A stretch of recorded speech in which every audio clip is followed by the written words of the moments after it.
Hello, Key Stage 2, and thank you for joining again for our assembly this week. We're going to be learning all about Rosa Parks for our Key Stage 2 assembly. So I'm going to start by sharing my screen and give you a question to think about.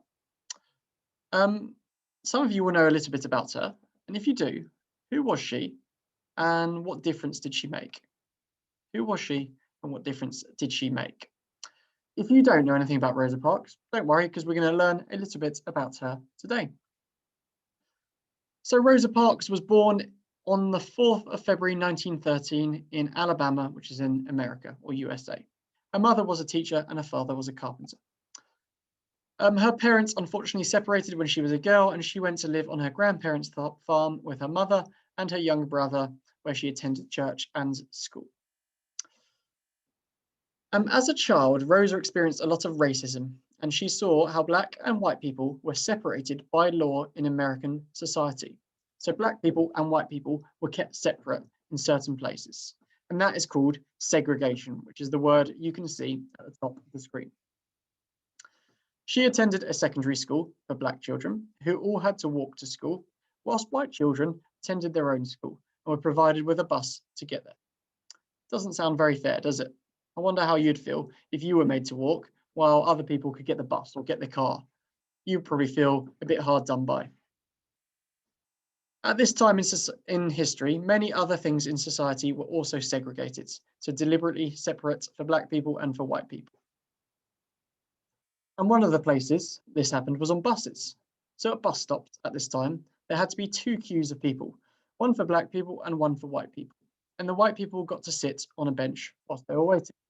Again, doesn't seem particularly fair, does it? If some people get to sit down on a bench and other people have to stand. This was so that when the bus arrived, the white people could take the seats at the front of the bus first. Then the Black people could get on and use any free seats at the back of the bus. Now, this is where Rosa Parks made history and changed things for the future.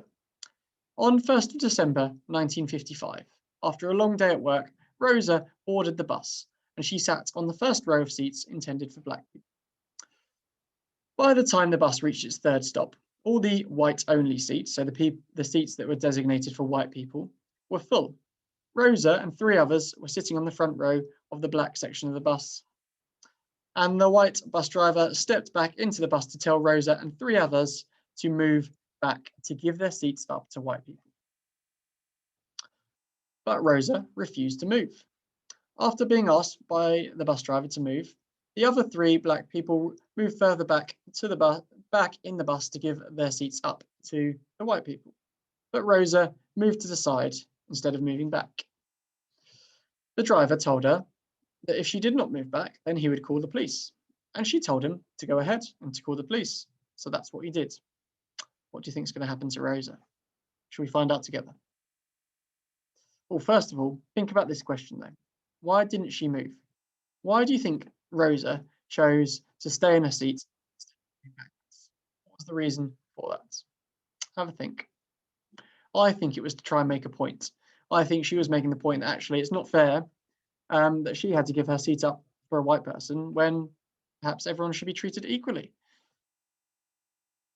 So Rosa did not feel that she should have to move. She was feeling more and more angry about the terribly unfair segregation that had been happening.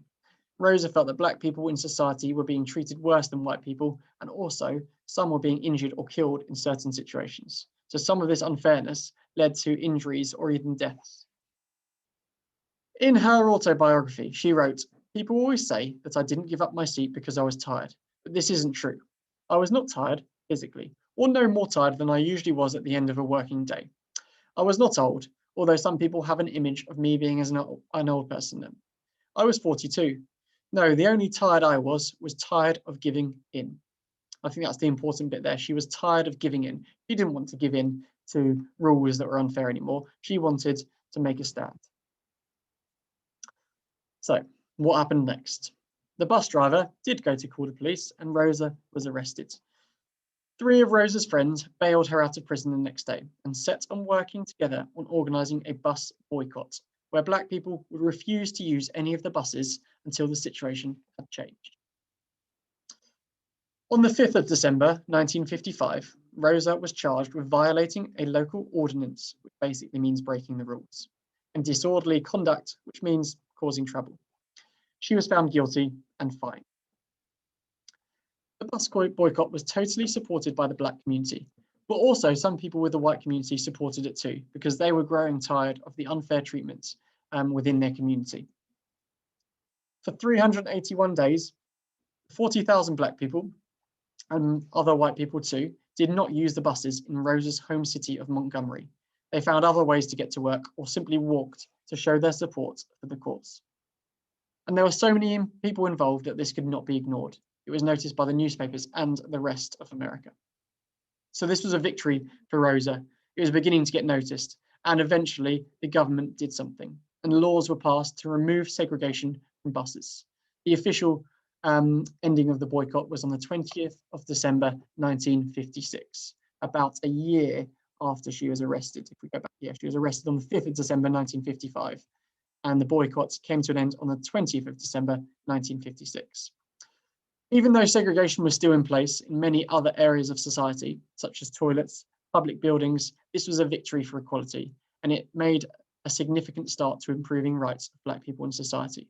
So that kicked off some of that positive work to make sure there was equality in society and that black people had the same rights as white people. But do you think that everybody in society accepted the government's decision after the bus segregation laws changed? Shall we see? Not everybody did. There was a lot of violence and even some people killed on buses. Some people bombed churches and homes, and some bus services had to be stopped. So there was some trouble caused by the changes to these laws. But eventually things calmed down and the violence abated, stopped. But there was still a long, long way to go to change the attitudes of some people within society. So the rules had started to change for the better, but people's attitudes took a little bit longer to change. And I think there's probably still a fight for equality across certain parts of the world today, where people with different colour skin or people with different beliefs don't necessarily have that equality. And you may have heard of something called Black Lives Matter, which is a campaign that's still running today to fight for equality for black people.